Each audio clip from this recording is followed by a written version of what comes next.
UDF ഭരണകാലത്ത് ജനങ്ങൾ അനുഭവിച്ച ദുരിതകാലത്തെ അനുഭവങ്ങൾ ഉൾക്കൊണ്ടാണ് കേരള ജനത കഴിഞ്ഞ 10 വർഷക്കാലത്തെ ഭരണം ഇടതുപക്ഷത്തെ ഏൽപ്പിച്ചതെന്ന് CPI ജില്ലാ സെക്രട്ടറി അഡ്വക്കേറ്റ് എസ് സോളമൻ പറഞ്ഞു. പുതുപ്പള്ളിയിൽ പ്രതിഭ MLA നയിക്കുന്ന കായംകുളം മണ്ഡലം വികസന സന്ദേശ ജാഥയുടെ ഉദ്ഘാടനവും സ്വീകരണ ഉദ്ഘാടനവും ചെയ്യുകയായിരുന്നു അദ്ദേഹം. ആരെങ്കിലും ഒരു അസുഖത്തിനായി അവിടെ പോകുമായിരുന്നു. അസുഖം വന്നാൽ സർക്കാർ ആശുപത്രി തെരഞ്ഞെടുക്കുമായിരുന്നു.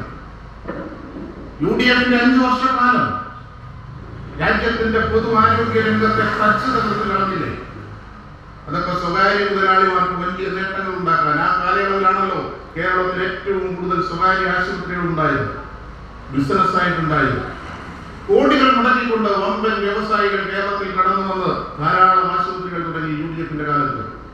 രോഗം വന്നാൽ ചികിത്സിച്ചല്ലേ പറ്റൂ. നാം എല്ലാം അതിൽ അഭയം തേടി. കഴിഞ്ഞ ഒരു ദശാബ്ദം ഇടതുപക്ഷം ഇങ്ങനെ പിന്നിടുമ്പോൾ കേരളത്തിലെ സർക്കാർ ആശുപത്രികളുടെ അവസ്ഥ എന്താണ്?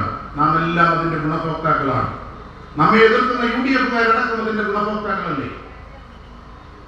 ഞാൻ ചോദിക്കുന്നു, കേരളത്തിന്റെ ചരിത്രത്തിൽ ആദ്യമായിട്ടല്ലേ ഒരു ജില്ലാ ആശുപത്രിയിൽ ഹൃദയ മാറ്റിവെക്കൽ ശസ്ത്രക്രിയ നടക്കുന്നത്?